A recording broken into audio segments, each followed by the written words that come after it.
Unang mga taga-Tesalonika Kapitulo 1. Ang pamumuhay at pananampalataya ng mga taga-Tesalonika.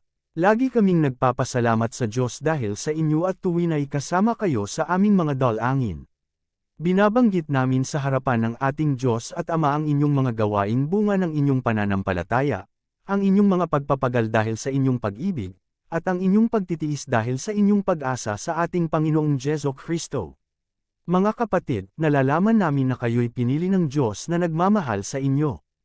Ang magandang balitang lubos naming pinaniniwalaan ay ipinahayag namin sa inyo hindi lamang sa pamamagitan ng salita, kundi sa pamamagitan din ng kapangyarihan ng Espiritu Santo.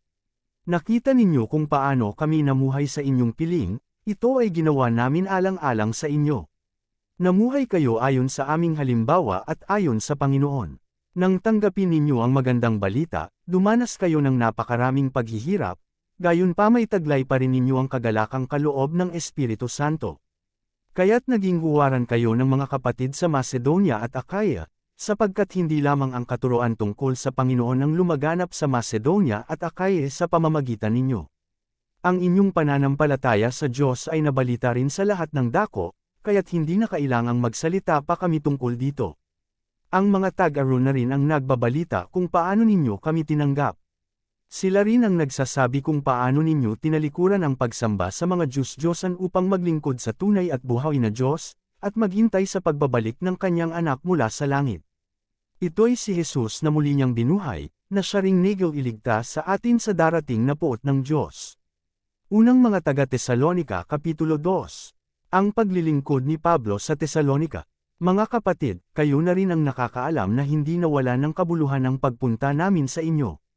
Alam ninyong hinamak kami't ininsulto sa Filipos, ngunit sa kabila ng maraming hadlang, binigyan kami ng Diyos ng lakas ng loob na ipahayag sa inyo ang magandang balita. Ang pangangaral namin sa inyo ay hindi batay sa kamalian, o sa masamang pagnanasa, o sa hangad na manlinlang. Sapagkat minarapat ng Diyos na ipagkatiwala sa amin ang magandang balita, nangangaral kami sa inyo, hindi upang bigyang kasiyahan ang tao, kundi ang Diyos na nakakasiyasat ng ating puso.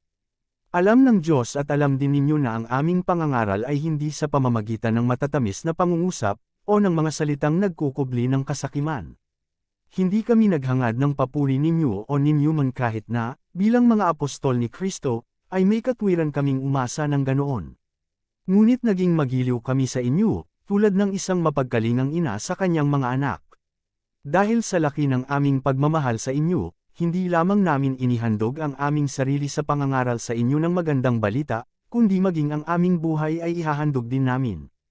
Mga kapatid, tiyak na natatandaan pa ninyo kung paano kami nagtrabaho at nagsikap araw-gabi para hindi kami makabigat kan inuman habang ipinapahayag namin sa inyo ang magandang balitang mula sa Diyos. Saksi ang Diyos at saksi rin namin kayo, kung paanong naging dalisay, matuwid, at walang kapintasan ang aming pakikitungo sa inyo na mga sumasampalataya. Tulad ng alam ninyo, kami naging parang ama sa bawat isa sa inyo. Pinayuhan namin kayo, pinalakas namin ang inyong loob, at hinikayat na mamuhay ng tapat sa paningin ng Diyos na tumawag sa inyo upang mapabilang sa kanyang kaharian at kaluwalhatian. Kaya nga, palagi kaming nagpapasalamat sa Diyos, sapagkat nang ipangaral namin sa inyo ang kanyang salita, hindi ninyo ito tinanggap mula sa tao, kundi bilang tunay na salita ng Diyos, at ang bisa nito'y nakikita sa buhay ninyo na mga sumasampalataya.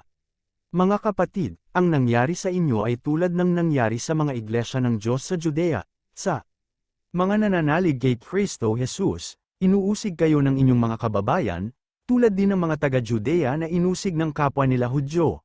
Ang mga Judeong ito ang pumatay sa Panginoong Jesus at sa mga propeta. Sila rin ang umuusig sa amin, nagagalit sa kanila ang Diyos at kaaway sila ng lahat ng tao, hinahadlangan nila ang aming pangangaral na makakapagligtas sa mga hentil, umabot na sa sukdulan ang kanilang kasamaan, kaya't ngayon ay bumagsak na ang puot ng Diyos sa kanila. Ang hangad ni Pablo na dalawin silang muli at ngayon, mga kapatid, nang kami sandaling malayo sa inyo, hindi sa alaala kundi sa paningin, labis kaming nang ulila, kaya't sabik na kaming makita kayong muli at nais naming makabalik dyan. Makailang ulit kong binalak dumalaw dyan sa inyo. Ngunit lagi kaming hinahadlangan ni Satanas, hindi ba't kayo lamang ang aming pag-asa, kaligayahan, at ang koro ng maipagmamalaki namin sa harap ng Panginoong Hesus pagparito niya? Oo, Kayo ang aming karangalan at kaligayahan.